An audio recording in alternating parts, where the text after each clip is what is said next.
اللہ کی رحمت تو ہر طرف ہے، ہم ہی نہیں اس سے فائدہ حاصل کر رہے، ہم ہی فیض یاب نہیں ہو رہے۔ ورس نمبر 25، ورد اللہ، اور پھیر دیا اللہ نے، الذین کفروا، ان لوگوں کے لیے جنہوں نے کفر کیا، بغیظہم، ساتھ ان کے غصے کے، لم ینالوا خیرا، نہیں انہوں نے پائی کوئی بھلائی۔ اب وہی جو رویے ہیں ان کی طرف اشارہ کیا جا رہا ہے کہ وہ سارے لشکر جو تھے وہ واپس لوٹے، انہوں نے پتہ نہیں کیا کیا سازشیں کی تھیں، کیا کیا انہوں نے فیصلے کیے تھے، لیکن لوٹ گئے غصے میں، ان کو کوئی خیر نہیں ملی۔ وَكَفَى اللَّهُ الْمُؤْمِنِينَ الْقِتَالَ، اور کافی ہو گیا اللہ مومنوں کو جنگ میں، کچھ بھی جنگ نہیں کرنی پڑی، محاصرہ ہوا، 1 مہینہ ہوا، مشکلات ہوئیں، لیکن کیونکہ ایمان میں وہ پکے تھے مسئلہ ٹل گیا۔ وَكَانَ اللَّهُ قَوِيًّا عَزِيزًا، اور ہے اللہ بہت قوت والا، بہت زبردست۔ اب دیکھیں ہمارے ساتھ میڈیکلی بھی کبھی کبھی ایسا ایشو ہوتا ہے نا، ہم ڈاکٹر کے پاس جاتے ہیں، ہم اس کو بتاتے ہیں کہ جی یہ مجھے ہیڈ ایک ہو رہی ہے، ڈاکٹر کہتا ہے او ہو MRI کرا لیں، اور لمبی لسٹ لکھ دیتا ہے ٹیسٹ کی۔ ہم اتنا ڈرتے ہیں، پتہ نہیں ڈاکٹر نے کیا بیماری سوچی ہے، کیا ہے۔ جب ہم ٹیسٹ کراتے ہیں تو کراتے کراتے ہم اتنا مطلب پہلے خرچوں پہ، پریشانیوں میں، اچھا ٹیسٹ کی رپورٹ آتی ہے، ڈاکٹر کہتا ہے سب کچھ ٹھیک ہے، شاید اسٹریس تھا، ہم کیا کہتے ہیں؟ پیسے ضائع کیے ڈاکٹر نے، ایسی سوچا۔ اب فرض کریں اگر کوئی چیز واقعی نکل آتی تو پھر ہم کیا کرتے؟ تو ہم یہ نہیں سوچتے کہ جب ہماری زندگی میں کوئی آزمائش آتی ہے تو اللہ کا شکر ادا اس وقت کرنا چاہیے۔ ہم کہتے ہیں انہوں نے ڈرایا زیادہ، ڈاکٹر بہت ڈراتے ہیں، ڈاکٹر یہ کرتے ہیں، ڈاکٹر وہ کرتے ہیں۔ ڈاکٹر کے پاس آپ جن سمپٹمس کے ساتھ جائیں گے اور 2 دفعہ 3 دفعہ اور چیز کو آرام نہیں آ رہا تو اس کو کچھ نہ کچھ تو کرنا پڑے گا۔ تو اللہ تعالیٰ جب آزماتا ہے تو اللہ ہم دیکھتے ہیں کہ ہمارے رویے کیا ہیں۔ اس طرح کی آزمائشیں اللہ کی طرف سے آ رہی ہوتی ہیں نا، ٹیسٹ آ رہے ہوتے ہیں اللہ کی طرف سے، کہ ہم اس وقت کہیں اللہ تیرا شکر ہے کچھ نہیں نکلا۔ جب میں پیشنٹ کو کہتی ہوں اس چیز پہ نہ غمزدہ ہوا کریں، اتنے پیسے لگائے ٹیسٹ پہ، یہ شکر ادا کیا کریں کچھ نہیں نکلا۔ اچھا اگر کوئی پازیٹیو آ جائے کوئی چیز، تب جو پیشنٹ پریشان ہو تو میں کہتی ہوں اللہ کا شکر ادا کریں کہ اگر کوئی بیماری تھی تو پکڑی گئی، اس پہ بھی اللہ کا شکر ادا کریں۔ اور پھر آیت نمبر 26 آ رہی ہے، وَأَنزَلَ الَّذِينَ ظَاهَرُوهُمْ، اور اس نے اتارا ان کو جنہوں نے مدد کی ان کی، من اہل الکتاب، اہل کتاب میں سے، من سیاسیہم، ان کے قلوں سے، وَقَذَفَ فِي قُلُوبِهِمُ الرُّعْبَ، اور اس نے ڈال دیا ان کے دلوں میں روب۔ اب یہاں پہ کس کی طرف اشارہ کیا جا رہا ہے؟ یہاں پہ بیسیکلی اگر ہم دیکھیں تو جو بنو قریظہ تھے ان کے بارے میں بات کی جا رہی ہے، اور ان کا پورا واقعہ ہے جس کو پڑھنے کی ضرورت ہے کہ ان کی جب یہ غزوہ احزاب ختم ہوئی تھی تو اس کے بعد بنو قریظہ جو ہے، غزوہ بنو قریظہ آئی تھی، جس میں وہاں پہ جو بھی لوگ تنگ کر رہے تھے اور غلطیاں کر رہے تھے تو ان کی بھی پکڑ کی گئی تھی۔ تو اسی لیے یہاں پہ بتایا جا رہا ہے کہ جو وہ غلطیاں کر رہے تھے اللہ تعالیٰ کی طرف سے ان کی بھی پکڑ آئی، اور یہ کہا گیا فریقن تقتلون، ایک گروہ کو تم قتل کر رہے تھے، وتأسرون فریقا، اور تم قید کر رہے تھے ایک گروہ کو۔ ان کے ساتھ ان کا کانٹریکٹ تھا نا کہ ہم نہیں کریں گے، پکڑیں گے اور پروٹیکشن دیں گے، لیکن کیونکہ انہوں نے غلطیاں کی اور اس وقت ضرورت تھی ان کو پکڑنے کی تو ان کو پکڑا گیا۔ صحابہ کرام نے رسول اللہ صلی اللہ علیہ وسلم سے پرمیشن لے کر ان کے اوپر اٹیک کیا، ان کو پکڑا اور ان کی پوری اکاؤنٹیبلٹی کی۔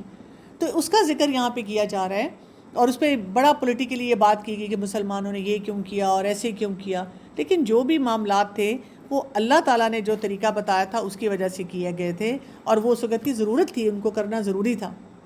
اور پھر آیت نمبر 27 میں آ رہا ہے وَأَوْرَثَكُمْ، اور اس نے وارث بنا دیا تمہیں، أَرْضَهُمْ، ان کی زمین کا، وَدِيَارَهُمْ، اور ان کے گھروں کا، وَأَمْوَالَهُمْ، اور ان کے مالوں کا۔ یعنی اللہ تعالیٰ جو لوگ اسٹیڈ فاسٹ رہتے ہیں تو اللہ تعالیٰ ان کو دنیا میں بھی بہت کچھ دیتا ہے، یہ بات یاد رکھنی ہے۔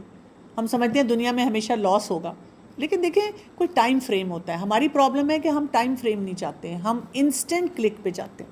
ہم اپنے بچوں کو تو بہت کہتے ہیں نا تم لوگ بے صبرے ہو، بے صبرے ہو، اس طرح کرتے ہو، اس طرح کرتے ہو، لیکن ہم خود دیکھیں کہ ہماری کیا حالت ہے، ہم بھی فوراً رزلٹ چاہتے ہیں۔ تو ایک تو دنیا میں بھی اللہ تعالیٰ ضرور نوازتا ہے۔ وَأَرْضًا لَمْ تَطَئُوهَا، اور اس زمین کا نہیں تم نے پامال کیا جسے، وَكَانَ اللَّهُ عَلَى كُلِّ شَيْءٍ قَدِيرًا، اور ہے اللہ اوپر ہر چیز کے خوب قدرت رکھنے والا۔ یہاں پہ پاسٹ کی بھی بات کی گئی اور پھر اس زمین کی بات کی گئی، یعنی خیبر کی طرف اشارہ کیا گیا کہ آگے بھی تمہیں بہت فتوحات ملنے والی ہیں، آگے بھی تمہاری زندگی میں بہت کچھ آنے والا ہے۔ اب یہ جو آیات ہیں یہ ہمیں یعنی ظاہری طور پہ اگر ہم دیکھیں تو ہمیں غزوہ خندق، غزوہ احزاب میں مسلمان، منافق اور ایکسٹرنل پریشر ان کے بارے میں بتا رہے ہیں، لیکن اب دیکھیں کہ تھوڑا سا ان آیات کو ہم دوبارہ ریفلیکٹ کر لیتے ہیں اور یہ دیکھ لیتے ہیں کہ ہماری جو کامیابی ہوتی ہے دین میں وہ کس بنیاد پہ ہوتی ہے. اس میں سب سے بڑی بنیاد جو ہمیں پتہ چلتی ہے وہ کیا ہے؟ اخلاص. اگر ہمارا اخلاص نہیں ہوگا تو ہم جو بھی ہمارے ارد گرد لوگ ہوں گے یا جو بھی ریئیکشنز ہوں گے ہم ان سے متاثر ہوں گے. اب اگر دینی حساب سے جب ہم دین کو پریکٹس کرنا چاہ رہے ہیں تو کس طرح کے لوگ ہمیں اپنے ارد گرد نظر آتے ہیں اور ہمیں یہ بھی پتہ ہونا چاہیے کہ ہم نے ان سے ڈیل کیسے کرنا ہے. اب میں فوکسڈ ہو رہی ہوں حیا اور حجاب کے اوپر کہ کیسے لوگ ہمارے ارد گرد ہیں اور ہم کیا کریں. جیسے کچھ لوگ ایسے ہوں گے جو ہمیں ہر معاملے میں ڈسکریج کریں گے. وہ کیا کریں گے؟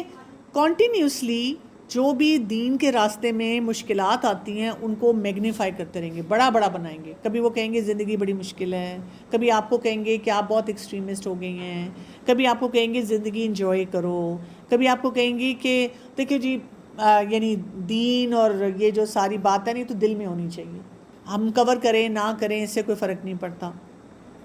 ایسے لوگوں کے پاس ہمارے لیے کوئی سلوشن نہیں ہوتا کسی مسئلے کا، کسی چیز کو ٹھیک کرنے کا. وہ اسپیشلائزڈ ہیں کہ انہوں نے نا ہمیں مصیبتیں اور مشکلات دکھانی ہیں. اب اس کا نفسیاتی اثر کیا ہوتا ہے؟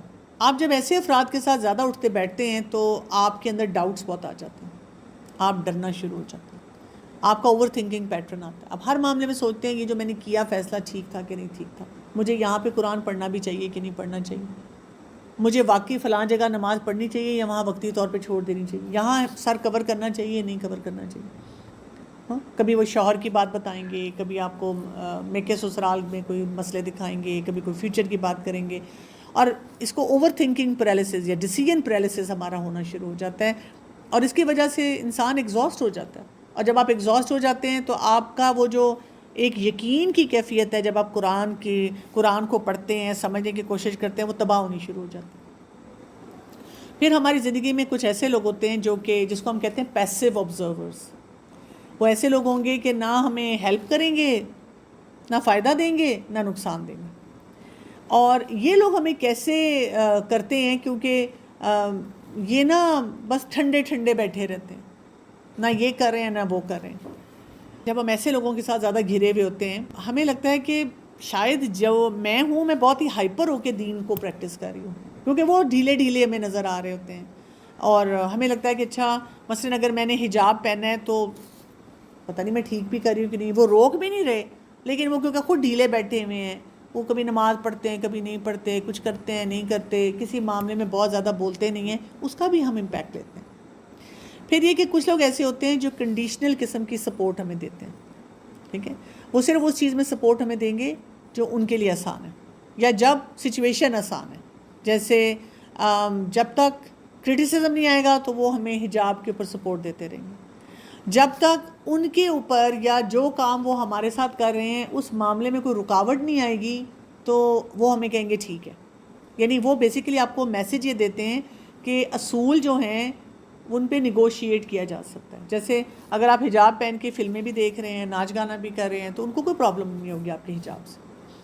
لیکن اگر آپ کہیں کہ میں حجاب پہن رہی ہوں، ٹھیک ہے تم لوگ اگر میوزک سنتے سنو، میں نے نہیں سننا. حیا اور حجاب مجھے بتاتی ہے کہ اس چیز سے بھی میں نے اپنے آپ کو بچانا ہے. اب ان کو آپ کے حجاب سے پرابلم ہونی شروع ہو جائے گی، پھر وہ آپ کو کچھ نہ کچھ اور باتیں بتانا شروع کر دیں گے. جب تک آپ انہیں ایسی چیز میں سپورٹ کر رہے ہیں کہ ان کی خاطر جھوٹ بول رہے ہیں، ان کو کوریج دے رہے ہیں کہیں نہ کہیں، ان کو کوئی پرابلم نہیں ہوگی آپ سے. پرابلم کہاں شروع ہو جائے گی؟ جیسے ہی آپ نے ان کو بتانا شروع کیا کہ یہ چیز ٹھیک نہیں ہے. پھر آپ کے ارد گرد سرکل میں کچھ بہادر قسم کے اہل ایمان ہوتے ہیں.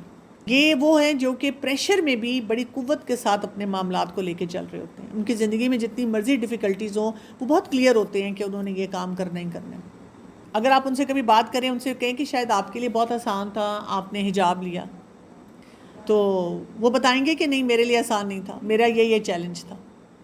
ہمیں اندازہ نہیں ہو رہا ہوتا نا کہ لوگوں کے کیا کیا چیلنجز ہیں. کبھی کبھی ہم کسی کو دیکھتے ہیں، مثلاً اگر کوئی، میں نے دیکھا اگر کوئی ریلیجس فیملی سے بھی آ رہا ہے نا، ہو سکتا ہے ان کے گھر میں سب حجاب لے رہے ہیں، ان کو یہ چیلنج نہ ہو، لیکن ان کا کوئی اور چیلنج آ جاتا ہے. کسی کا بیہیویئر ایسا ہے کسی معاملے میں جہاں پہ وہ پھنسے ہوئے ہوتے ہیں.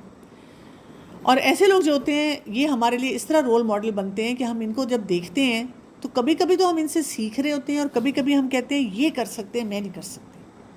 اس کے اندر بڑی ہمت ہے لیکن میرے اندر ہمت نہیں ہے، میں نہیں کر سکتی. اچھا، اور پانچویں کیٹیگری وہ ہے جس میں کچھ سائلنٹ رول ماڈلز ہماری لائف میں ہوتے ہیں. یہ سب سے زیادہ انفلوئنشیل گروپ ہوتا ہے. ٹھیک، یہ اپنے رویوں سے ہمیں بتا رہے ہوتے ہیں کہ دین کو پریکٹس کرو. یہ نہیں کرتے کہ ہر جگہ کھڑے ہو کے حلال حرام کا فتویٰ، کہیں پہ آپ کا اسکارف ٹھیک کر رہے ہیں، کہیں پہ آپ کو بتا رہے ہیں کہ یہ جو تم نے پہنا ہوا ہے زینت میں آتا ہے، کہیں آپ کو بتا رہے ہیں جو تم نے نماز پڑھی نا اس پہ تمہارا پوسچر ٹھیک نہیں تھا. یہ کیا کر رہے ہیں؟ یہ خاموشی سے کر رہے ہیں، لیکن ان کی زندگیاں آپ کو اتنی اسٹرانگلی متاثر کرتی ہیں، آپ کو لگتا ہے یہ کر سکتے ہیں تو میں بھی کر سکتا ہوں، یہ کر رہا ہے تو میں بھی کر سکتا ہوں. آپ کو نظر آتا ہے کسی نے حجاب پہنا ہوا ہے، وہ بہت کانفیڈنٹلی کسی بھی انوائرمنٹ میں موو اراؤنڈ کر رہی ہے، کالج میں، یونیورسٹی میں، کسی اور کام کے لیے، آپ اس سے بہت متاثر ہونا شروع ہو جاتے ہیں. یا آپ کو ایک ماں نظر آتی ہے جو کہ اپنے بچوں کو دین بھی سکھا رہی ہے لیکن ڈانٹ ڈپٹ بھی نہیں کر رہی، چیلنجز بھی ہیں اور اسے ڈیل بھی کر رہی ہے. اس سے میں بڑا حوصلہ ملتا ہے کہ اچھا یہ کریے تو میں بھی کر سکتی ہوں.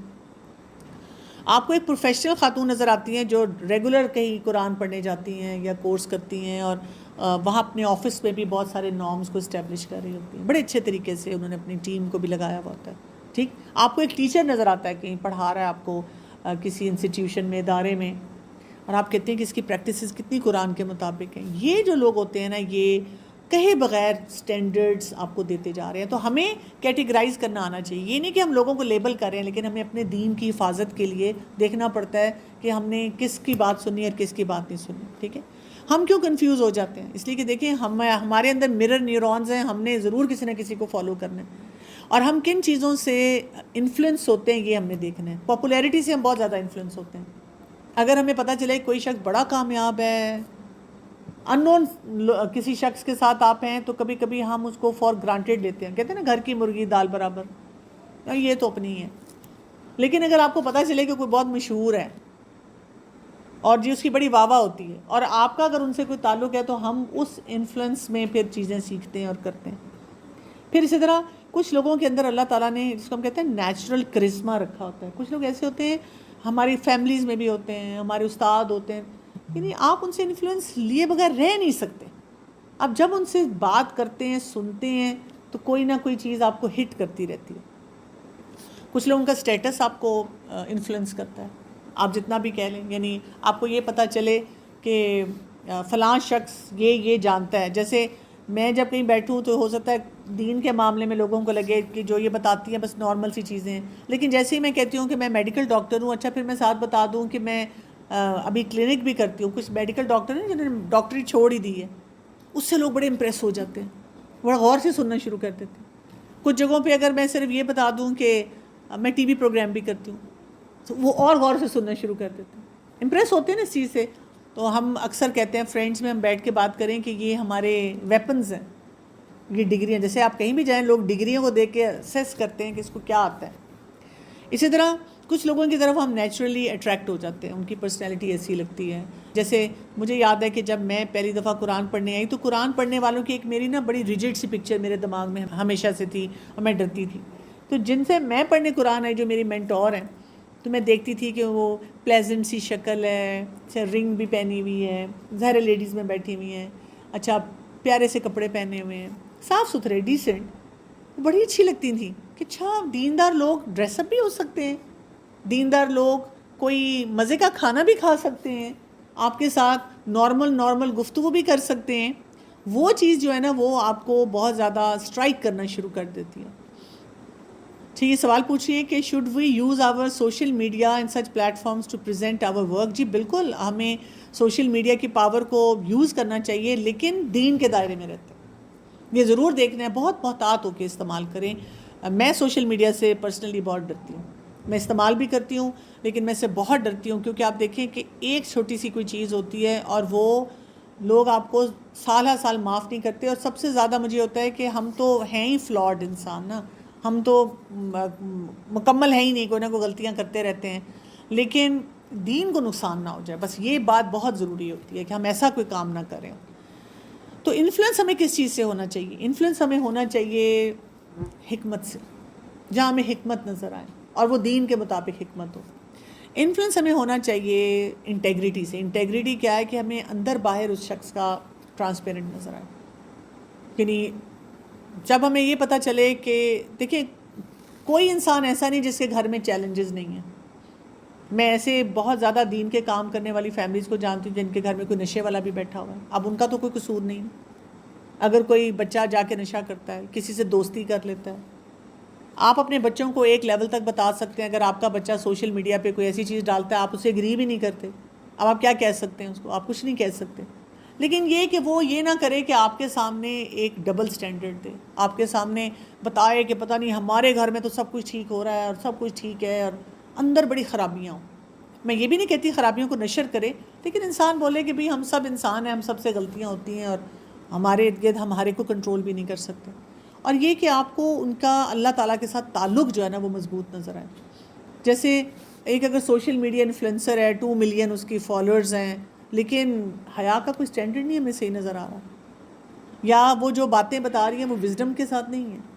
ایسا ویزیبل ہونا جو ہے وہ نقصان دیتا ہے, اس سے ہمیں بچنے کی ضرورت ہے. تو کیسے ہم ایک فریم ورک بنائیں جب ہم نے کسی کا انفلوئنس لینا ہے, کیونکہ یہاں اسوہ حسنہ کی بات کی گئی ہے. رسول اللہ صلی اللہ علیہ وسلم کو تو جاننا ہی جاننا ہے, سیرت کو زیادہ پڑھنا ہے, قرآن اور حدیث کی روشنی میں ہم نے تمام فیصلے کرنے ہیں. لیکن یہاں پہ ضروری کیا ہے, ہم ایک انسان کو پہچاننے اس کے علم کی بنیاد پہ. ہم ضرور دیکھا کریں کہ یہ انسان کوئی کلچر لے کر آ رہا ہے, فضول کا ہائپ اپ انفلوئنس بنا رہا ہے, یا یہ واقعی صحیح نالج دے رہا ہے. اسی طرح ہم دیکھیں کہ پریکٹس اور پریچنگ میں کتنا فرق نظر آ رہا ہے. آپ دیکھیں جیسے یہ ہم صحابہ کرام کا اور یہ جب نریٹرز کی چین کے بارے میں پڑھتے ہیں تو اس میں آتا ہے کہ اگر کوئی اپنے گھوڑے کو کچھ کھلا رہا تھا اور اس نے لیفٹ ہینڈ سے کھلا دیا, تو انہوں نے اس کے بعد اس کو چین آف نریٹرز میں سے نکال دیا کہ یہ سنت کو نہیں فالو کرتا, انلیس اس کے پاس کوئی ریزن تھا جو اس نے بتایا. کبھی ہوتا ہے نا آپ کے رائٹ ہینڈ پہ چوٹ لگی ہوئی ہے جس وجہ سے آپ کر رہے ہیں, وہ تو ہمیں پتہ چلتا ہے نا کہ اس میں گنجائش ہوتی ہے ایسے کاموں کی. لیکن یہ کہ وہ اس حد تک محتاط ہوتے تھے. آپ بہت سے رویوں کو دیکھتے ہیں ساتھ ساتھ, اس کا اٹھنا بیٹھنا چلنا پھرنا, وہ کیا کام کرتا ہے, کس طرح کرتا ہے. اور اگر آپ کسی سے انفلوئنس لیتے ہیں اور آپ کو نظر آئے کوئی بیہیویئر ٹھیک نہیں, تو آپ بہت محتاط طریقے سے پوچھ بھی سکتے ہیں, تاکہ آپ کو یہ نہ ہو کہ آپ کسی کو فضول میں بلیم کر کے اپنی طرف سے ایک پکچر بنا لیں. پھر اسی طرح وہ ریالٹیز کو کتنا انڈرسٹینڈ کرتا ہے, اور اس کے اندر اسٹیبل فیکٹرز کتنے ہیں, کہ وہ پریشر میں کیسا ہوتا ہے. پریشر میں بڑی حقیقتیں کھل جاتی ہیں نا. تو جب ہم حیا اور حجاب کے لیے لائف ڈیسیجنز ہم نے لینے ہیں اور اتنی سارے مسئلوں میں ہم گھرے ہوئے ہیں, تو ہم اس کو کیسے دیکھیں گے؟ ہمیں یہ نہیں پوچھنا چاہیے حیا اور حجاب کے معاملے میں کہ زیادہ تر لڑکیاں یا زیادہ تر لوگ کیا کر رہے ہیں. ہمیں یہ دیکھنا چاہیے کہ وہ کون سے ایسے لوگ ہیں جو میرے سرکل میں ہیں, میرے جیسے ماحول میں ہیں, لیکن وہ یہ کام کر رہے ہیں. جیسے آپ کسی ریسٹورنٹ میں جاتے ہیں اور آپ کہتے ہیں, یا کالج یونیورسٹی میں جاتے ہیں, جاب پہ جاتے ہیں, اپنے رشتہ داروں میں جاتے ہیں, آپ کہتے ہیں مجھے تو شرم آ رہی تھی کہ سب نے دوپٹہ نہیں لیا, مجھ پہ بڑا پریشر آ رہا تھا کہ میں اس حلیے میں کیسے ہوں گی. وہاں پہ آپ کو کوئی نظر آتا ہے اس نے وہ حلیہ رکھا ہے, وہ کیسے رکھ رہا ہے, وہ کیسے یہ کام کر رہا ہے. اسی طرح ایجوکیشن, یہ نہ دیکھیں کہ ٹرینڈنگ ایجوکیشن کیا ہے. حجاب اور حیا ہمیں یہ پریشر نہ دے, ہمیں یہ پریشر, ہمیں یہ سمجھ آنی چاہیے کیا چیز ایسی ہے جو میں اس فیلڈ میں جاؤں جس سے مجھے بھی فائدہ ہو, میری آخرت کا بھی فائدہ ہو. شادی کے لیے بھی ایسا فیصلہ ہونا چاہیے. آپ دیکھیں کہ ہم بچیوں کو کہہ کے شادی کرا دیتے ہیں, اتنا پریشر ہوتا ہے نا, یہ بڑی ہو رہی ہے, عمر زیادہ ہو رہی ہے, پھر رشتہ نہیں آئے گا, اس کے حجاب کی وجہ سے شادی نہیں ہوگی. آپ اس وقت کر دیں گے, بعد میں وہ بچی کیا کرے گی؟ اس کا میاں پون دیکھے, اس کا میاں اس کو کہ ناچو, اس کا میاں کہ یہ کام کرو. بڑی تکلیف ہوتی ہے جب میں ایسی بچیوں سے ملتی ہوں, کیونکہ ماں باپ نے یہ فیصلے کیے. وہ کہتی ہیں جی پھر کیا کریں, رشتے نہیں ملتے. آپ کیوں نہیں اللہ پہ بھروسہ کرتے اور آپ دیکھتے کہ یہ بیسکس تو ٹھیک ہوں؟ کچھ بیسکس کے بغیر تو آپ شادی نہیں کر سکتے. اسی طرح بچے پالنا, اس میں ہم دیکھیں کتنا پریشر, اتنا ہم سخت پریشر لیتے ہیں. فون کیوں جلدی پکڑا دیتے ہیں بتائیں؟ آسانی کے لیے, اور یہ کہ جی میرے بچے کو کمپلیکس نہ ہو جائے. جی ہم بچوں کو یہ کام اس لیے کراتے ہیں ہمارے بچوں کی سیلف اسٹیم نہ لو ہو جائے. اللہ کا بندہ بنائیں, کچھ نہیں ہوگا. رول ماڈلنگ کو بھی تھوڑا سا ہم نے سمجھنا ہے.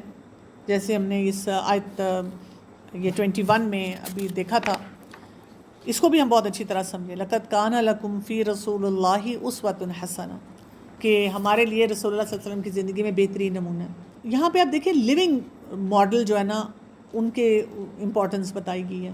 انسان جو ہے نا انسٹرکشن سے زیادہ آبزرویشن سے سیکھتا ہے. ہماری زندگی میں اگر ایسے افراد ہوں جن کو ہم دیکھ سکیں. اور اسی لیے آبزرو کرنے میں ہم کیا کیا چیز ایبزارب کرتے ہیں. بیہیویئر، لینگویج، ایٹیٹیوڈ اور ایموشنل رسپانسز. آپ کو سمجھ بھی نہیں آئے گی لیکن آپ ان چیزوں کو ایبزارب کر رہے ہیں اور آپ اسے سیکھ رہے ہیں. بچے جو ہوتے ہیں وہ والدین کو کاپی کرتے ہیں، اسٹوڈنٹ جو ہوتا ہے وہ ٹیچر کو کاپی کرتا ہے، فرینڈ جو ہوتے ہیں وہ فرینڈ کو دیکھ کے کاپی کرتے ہیں، اور کمیونٹی جو ہوتی ہے وہ اپنے لیڈر کو دیکھ کے کاپی کرتے ہیں. تو رسول اللہ صلی اللہ علیہ وسلم کا اسوہ حسنہ اس کو کیوں ایک رول ماڈل بنا کر ہمارے سامنے جو ہے وہ رکھا گیا، اور وہ کیا اس میں بات تھی جو ہمیں سمجھ آنی چاہیے. پہلی بات تو یہ کہ آپ صلی اللہ علیہ وسلم یقین کی کیفیت جو لوگوں کو دیتے تھے اس میں ہارشنس نہیں تھی، سختی نہیں تھی، تنگی نہیں تھی لوگوں کے لیے کہ بچے سے جو کروانا ہے یا فلاں اسٹوڈنٹ سے کروانا ہے، کسی شخص سے کروانا ہے، تنگ کر کے اسے کروانا. یقین دیتے تھے بہت نرمی کے ساتھ، رحمت للعالمین. اسی طرح جو حیا کا دائرہ تھا وہ بتاتے تھے، اس کو ویکنس نہیں دکھاتے تھے، اس کو اسٹرینتھ بنا کے پریزنٹ کیا. حیا ہے بھی، ہم نے بات کی تھی نا بالکل شروع میں، حیا جو ہے کیا ہے؟ حیات سے انسان، زندہ انسان جو ہوگا وہ چیزیں فیل کرے گا، اس کی وہ سینسٹیو ہوگا ان باتوں میں. پھر یہ کہ جو ہمت اور کریج کسی بھی معاملے میں، اس میں کہیں تکبر نہ آ جائے، ایروگنس نہ آ جائے، یہ آپ صلی اللہ علیہ وسلم نے ہمیں سکھایا. اور لیڈرشپ ایسی تھی کہ اس میں ایگو نہیں تھا. اگر کوئی آ کے بتا رہا ہے، اب ابھی ہم نے غزوہ احزاب کے بارے میں دیکھا، اگر سلمان فارسی رضی اللہ عنہ بتا رہے ہیں کہ یہ کر لیتے ہیں، انہوں نے کہا ٹھیک ہے یہ کر لیتے ہیں. یہ نہیں کہ جی میری ہی بات ماننی چاہیے یا میری بات پہ فیصلہ ہونا چاہیے. اور کمپرومائز کے بغیر، دین پہ کمپرومائز کیے بغیر رحمت للعالمین. یہ نہیں ہے کہ نمازیں چھوڑ دو، میری خاطر یہ چھوڑ دو، میری خاطر یہ کر لو. تو اب ایک لڑکی جو کہ حجاب اور حیا کے ساتھ سٹرگل کر رہی ہے، اس کو یہ ہوتا ہے، اس کا سوال یہ ہوتا ہے کہ میں کیسے کروں. ٹھیک ہے، کین آئی ڈو دس، میں کر سکتی ہوں کہ نہیں کر سکتی. میرا دل تو چاہتا ہے، بہت لڑکیاں مجھے پوچھتی رہتی ہیں ہم کیا کریں. اصل کوشچن یہ ہے کہ ہم اپنے آپ سے پوچھا کریں میں کس کو دیکھ رہی ہوں، ہو از مائی رول ماڈل. اصل فیصلہ آپ کا وہاں سے ہوگا. اگر آپ انفلوئنسڈ ہیں سیلیبریٹی سے، سوشل میڈیا انفلوئنسر سے، فیشن کلچر سے، پھر آپ سے بہت مشکل، آپ کے لیے اسٹرگل بن جائے گی. آپ کے لیے اتنی مشکل ہو جائے گی، آپ چھپ چھپ کے بھی چاہے دیکھ رہے ہیں ریلز، ہائی یہ کتنی اچھی لگ رہی ہے، ہائی یہ کتنی اچھی لگ رہی ہے، you wouldn't want to core. پھر آپ کا دل ہی نہیں چاہے گا، پھر آپ کر ہی نہیں سکیں گے. ٹھیک ہے، آپ کے رول ماڈل کون ہونے چاہیے؟ ازواج مطہرات ہونی چاہیے، صحابیات ہونی چاہیے. اپنے اور ہسٹری میں وہ جو ایسی خواتین جنہوں نے بہت کام کیا، دین کے معاملے میں کام کیا. کرنٹ ٹائمز میں ایسے افراد کو دیکھنا جو اپنی حیا اور حجاب کے دائرے میں رہ کے ایک سٹینڈرڈ ہمیں دے رہے ہیں. وہ بھی تو سارے کام کر رہے ہیں، وہ بھی تو سیکھ رہے ہیں، وہ بھی تو پڑھ رہے ہیں، انہوں نے بھی تو بہت کچھ حاصل کیا. اس کے لیے کیا کرنا ہوگا؟ ایک کتاب ہے چینج اینی تھنگ. اس کتاب میں وہ بتاتے ہیں 6 فیکٹرز آف چینج. یہ بہت امپورٹنٹ ہے. کوئکلی میں اگر آپ کو بتاتی ہوں کہ آپ اگر اس کو سمجھیں کہ 6 فیکٹرز آف چینج جو ہیں ان کو ہم کیسے اپنی زندگی میں لائیں تو ہم بہت سے سٹینڈرڈز اپنے لیے ٹھیک کر سکتے ہیں. ٹھیک ہے، یہ سوچنا کہ اگر حجاب امپورٹنٹ ہے تو میں آٹومیٹیکلی پریکٹس کر لوں گی، نہیں. بیہیویئر کو چینج کرنے کے لیے ہم انفلوئنس لیتے ہیں سسٹم سے. اس لیے یہاں بات ہوئی ہے منافقین، باہر کے وہ جو کفار، پھر منافقین، پھر اہل ایمان، اور درمیان میں رسول اللہ صلی اللہ علیہ وسلم کا اسوہ حسنہ. تو جب تک ہم اپنے رویوں کو ٹھیک کرنے کے لیے انفلوئنس سسٹم اپنے ارد گرد صحیح نہیں بناتے، ہم پھنسے رہیں گے، ہم پریشان رہیں گے. تو اپنے آپ سے بار بار پوچھا کریں میرے لیے کیوں اتنا ہارڈ ہو جاتا ہے کہ میں کام نہیں کوئی بھی کر سکتی. میں فیصلے کرتی ہوں دین کے معاملے میں، پھر میرا حیا، حجاب سب کچھ اتر جاتا ہے، پیچھے رہ جاتا ہے. تو 6 فیکٹرز آف چینج اس کو لے کے چلیں. پہلا فیکٹر اس میں کیا ہے؟ اس کو کہتے ہیں پرسنل موٹیویشن. اپنے آپ سے بار بار سوال پوچھا کریں، do I really want to do it? کیا مجھے یہ بات سمجھ آتی ہے کہ یہ فرض ہے، جو ہم نے جیسے سورہ نور میں پڑھا تھا، انزلناہا وفرضناہا. کیونکہ اگر آپ کو یہی نہیں پتا تو پھر موٹیویشن کہاں سے آئے گی؟ آپ کو پتہ یہ کمپلسری ہے تو پھر ہی موٹیویٹیڈ آپ ہوں گے نا کہ یہ کرنا ہی کرنا ہے، ابھی اس کو چھوڑ نہیں سکتے، یہ کام ضروری ہے. کیونکہ اگر ایک لڑکی اپنے دماغ میں ہی سوچ رہی ہے یہ ریسٹرکشن ہے، پھر میں خوبصورت نہیں لگوں گی، پھر میں لوگوں میں جا کے کیسے رہوں گی، اس کی موٹیویشن ویک ہوتی جائے گی، اس سے پھر وہ کام نہیں کیا جائے گا. تو پہلا فیکٹر اس طرح سے دیکھنا ہے کہ آپ اپنے آپ کو بتاتے ہیں کہ یہ مجھے ڈگنیٹی دیتا ہے، مجھے آئیڈینٹی دیتا ہے، میں اللہ کے قریب ہوتی ہوں, میری سیلف رسپیکٹ اس میں ہے, میں آبجیکٹ نہیں بنتی. اور جب آپ یہ بات کرتے ہیں تو پھر آپ کو یہ سمجھ آتی ہے کہ میں نے مختلف رویے مجھے نظر آئیں گے, مختلف باتیں لوگ کہتے نظر آئیں گے, میں نے اندر کی کلیئرٹی, اندر کی موٹیویشن پہ جانا. دوسرا پھر ایریا آ جاتا ہے جس کو کہتے ہیں پرسنل ایبلٹی. اب آپ نے پرسنل ایبلٹی پیدا کرنی ہے. یہ کیسے ہوتی ہے پرسنل ایبلٹی؟ پرسنل ایبلٹی ہوتی ہے اسکل سیٹ اسٹرانگ کرنا ہے. جیسے آپ کو 100% پتہ ہونا چاہیے جب میں سوسائٹی میں نکلوں گی, اور سوسائٹی میں آپ کے گھر والے بھی ہو سکتے ہیں, فرینڈ سرکل اور لارجر جو سوسائٹی ہے, کرٹیسزم آئے گا اس کو میں نے کیسے ہینڈل کرنا ہے, پیئر پریشر آئے گا اس کے لیے میں نے کیا کرنا ہے, باؤنڈریز میں نے کیسے سیٹ کرنی ہے, کہاں پہ مجھے نو بولنا ہے. اگر آپ کو یہ سکلز نہیں آتے آپ پریشان رہیں گے, آپ گرو نہیں کر سکیں گے, آپ چینج نہیں ہو سکیں گے. ٹھیک ہے.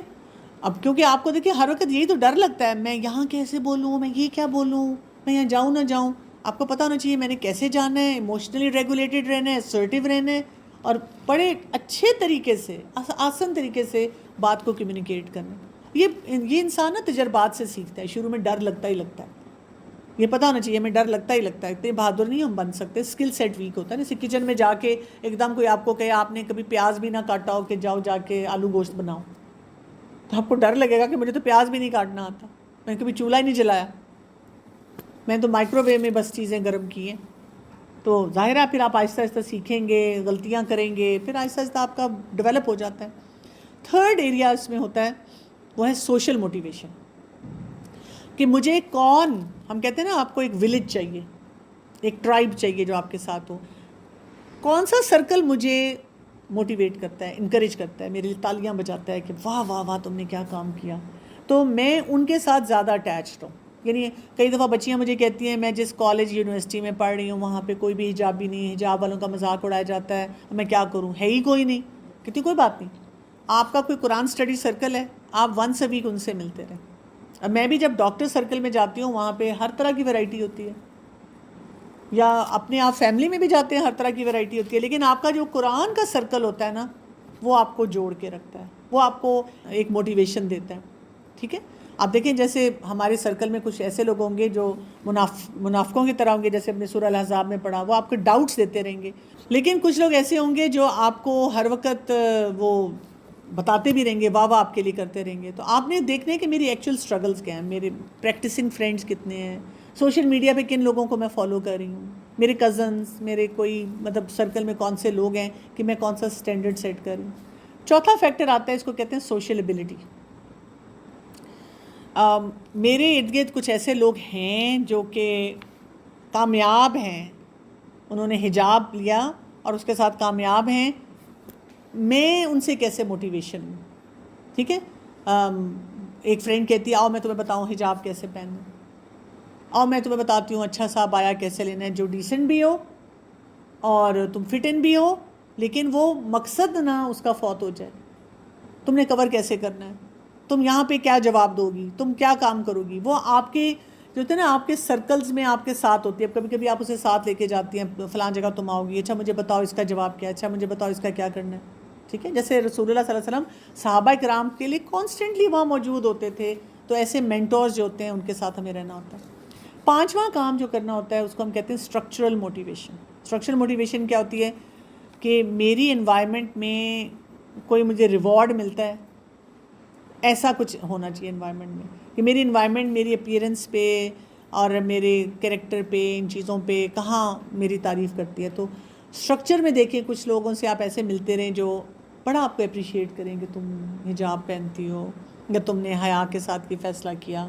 ایسے لوگوں کو اگر آپ کے بچے ہیں تو انٹینشنلی ایسے لوگوں میں اٹھائیں بٹھائیں, ان کو ملوائیں تاکہ وہ ان کی تعریف کریں اور ان کو موقع دیں اور زیادہ کہ اس چیز کو پریکٹس کریں. ٹھیک ہے. اور چھٹی چیز ہوتی ہے اسٹرکچرل ایبلٹی, کہ میری انوائرمنٹ میں کچھ ایسا اسٹرکچر ہو جہاں پہ میں وہ کام بہت آسانی سے مزے سے کر سکوں, جس میں حجاب کے بغیر والی آل گرلز پارٹیز بھی ہوں گی, جس میں کوئی حرام چیز نہ ہو لیکن بچیوں کو مزہ بھی آئے, وہ ڈریس اپ بھی ہو سکیں, ان کو وہ اپرچونیٹی دیے جائیں, اسپورٹس کے اپرچونیٹی بھی دیے جائیں. ان کو یہ نہ لگے کہ ہماری لائف ریسٹرکٹ ہو کے رہے گی. ان کو یہ پتا ہو کہ دین کے دائرے میں رہ کے, یعنی جب ہم احادیث وغیرہ پڑھتے ہیں تو مجھے کبھی نہیں لگا کہ عورتوں کو آئسولیٹ کیا گیا. کیونکہ مرد تو رہتے ہی ہر وقت کبھی جہاد پہ کبھی اور معاملات میں، خواتین ہی بیچاری ہوتی تھیں جو کہ ہر وہ سارے معاملات کو بچوں کو بھی دیکھ رہی ہیں، بازار آنا جانا تھا، اور اگر ان کو کوئی مسئلہ ہوتا تھا کسی سے بات کرنی ہے تو وہ اس حجاب کے دائرے میں رہتے ہوئے بڑی آسانی سے بات بھی کر لیتی تھیں، اپنا معاملہ جو تھا وہ پریزنٹ بھی کر دیتی تھی۔ ہمارے یہاں پہ تو ایک مشکل ہے کہ لگتا ہے کہ عورتیں جو ہیں وہ بہت ان کو آئسولیٹ کر دیا گیا ہے کہ وہ ادھر نہیں جا سکتی، ادھر نہیں آ سکتی، یہ نہیں کر سکتی، وہ نہیں کر سکتی، اس کی وجہ سے وہ بلکہ زیادہ باغی ہوتی چلی جا رہی ہیں۔ تو بس یہ بات سمجھنی ہے ہم نے کہ کیونکہ انسان رول ماڈلنگ سے سیکھتا ہے، اس لیے ہم نے ایسے رول ماڈلز دینے ہیں بچوں کو اپنے جو کہ ماڈسٹی کے سٹینڈرڈ کے مطابق ہوں، اور وہاں پہ ان کو مینٹورشپ دینی ہے۔ تو جب تک یہ پرسپیکٹیو ہمارا نہیں ہوگا تو آپ دیکھیں کہ بہت سے معاملات کو ہم ٹھیک طرح سے لے کے نہیں چل سکیں گے۔ ٹھیک، جیسے یونیورسٹیوں میں آپ اسلامی ملک ہیں، یونیورسٹی میں لڑکیاں لڑکے کٹھے جاتے ہیں تو وہاں پہ جاتی ہیں، کہتے ہیں یہاں پہ جاتی ہیں نقاب پہن کے بٹکے پہن کے جاتی ہے، وہاں کہتے صرف گریجویٹ اور اتنی سی بچی، جی لڑکوں کے سامنے پروفیسر پڑھا رہے ہیں، وہ کر رہے ہیں کہ بات یہاں سے نہ کرتی ہیں۔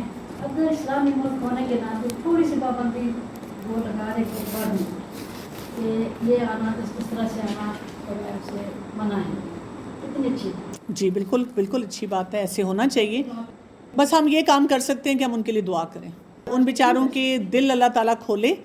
یہ بہت سے لوگ بہت اچھے ہوتے ہیں لیکن بس اپنے مسئلوں میں گرے ہوئے ہوتے ہیں، تو ہم اگر ان کے لیے دعا کریں نا تو اس سے بہت فائدہ ہو جاتا ہے۔ سبحانک اللہم و بحمدک، اشہد ان لا الہ الا انت، استغفرک و اتوب الیک۔ السلام علیکم و رحمۃ اللہ وبرکاتہ۔